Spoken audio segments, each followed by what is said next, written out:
just realized that I am wearing roses and I'm talking about Beauty and the Beast. Not that any of you probably care, but I thought that was cool. Good job, Sophie Subconscious. Today we are going to be doing a book review. I am going to be telling you guys all about Hunted by Megan Spooner. I feel like by now I have kind of become an expert regarding Beauty and the Beast retellings because I have so many to compare and contrast with. I think that's a good thing and a bad thing because I really enjoy reading Beauty and the Beast retellings, but I think it has also made me a little bit more critical now of them. I feel like the foundation of Beauty and the Beast just really provides so much freedom to create such a wonderful fantasy book, which I think is why so many authors are taking that now to create a retelling. I also have appreciated that every Beauty and the Beast retelling that I have read really has been so unique, which is great because I feel like it is a concept that could easily become repetitive with all of the retellings, but really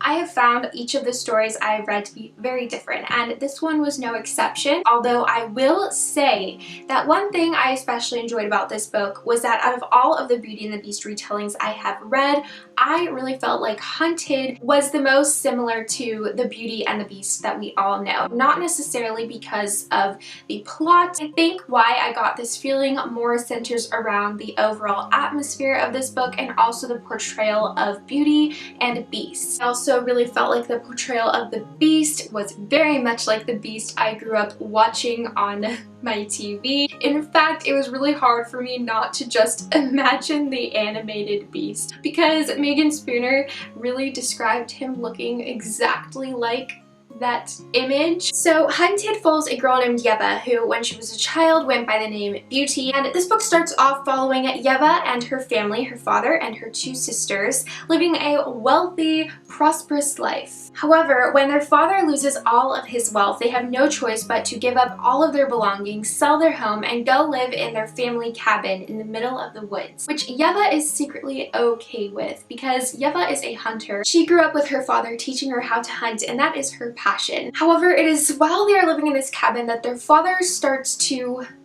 sort of lose his mind. He goes a little bit crazy and he starts obsessively tracking this beast. One day when Yeva's father goes to hunt this beast, he does not return, and this is when the excitement really kicks in for this book because it is when Yeva goes to track down her father that she comes across the beast. And the beast brings her back to his own property, a ruined castle in a cursed valley. And I am going to leave it at that because a lot happens from that point. I think one thing that makes this retelling feel very similar to the actual Beauty and the Beast may be the setting, because the forest and the snow, there's something about it that just really puts you in that place. I think it could have been a little bit more thoroughly developed. I had the image all there, the forest, the ruined castle, but I would have really loved the author to have expanded upon that. I feel like there were some minor gaps that, if they were filled, could have made this very beautiful setting that I was envisioning in my mind even more intriguing had there been more history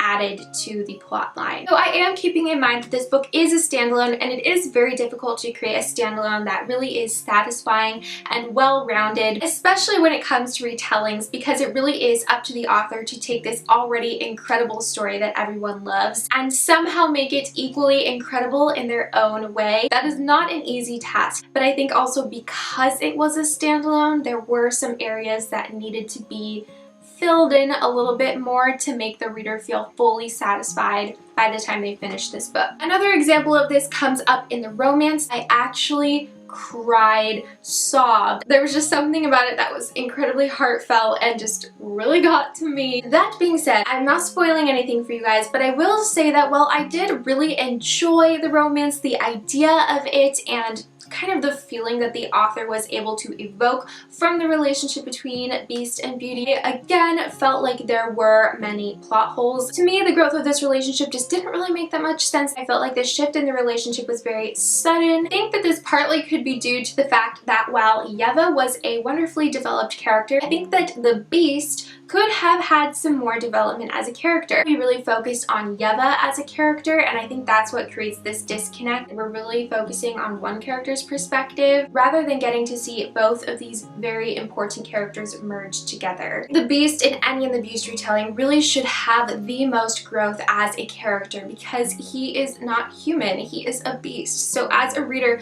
we want the author to prove to us, why should we view this character as anything other than a beast? Where is the human in him? It's a bit of a bummer because I felt that the author did such a fantastic job at showing the beast side of him and making him such an incredible beast. I think that it could have been better maybe if we were given more of his history throughout the book. I felt like this relationship focused more on the romance and the excitement of a romance occurring, as opposed to showing kind of how these characters come together and how their personalities fit. So one thing that I loved about this book was definitely the writing. It is beautiful. I mean, no complaints there. This author is so talented. I think that might be one of the things that really bumps this book up, is the fact that the writing just has that fairy tale essence to it. She does such a great job at creating an image for the reader. I felt like Yeva and Beast were both two characters that I could envision so well. Another thing that I really loved in this book was the portrayal of sisterhood.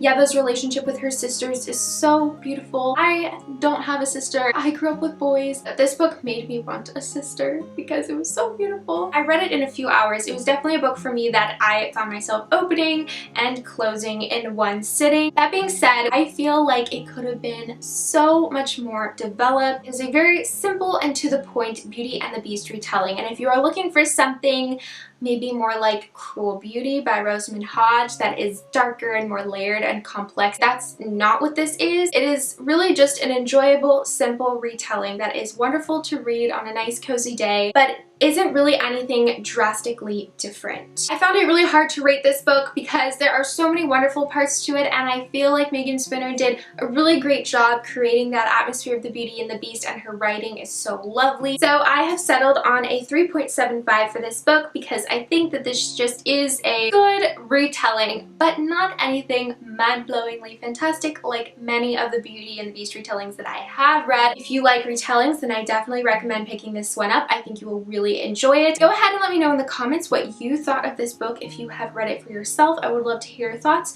Just make sure you put a big spoiler alert so that we don't spoil other people. I am going to wrap things up for today, so I hope that you guys enjoyed my review. If you did, please give it a big thumbs up. I hope that y'all go and have yourselves a fabulous day, and I will see you guys next time.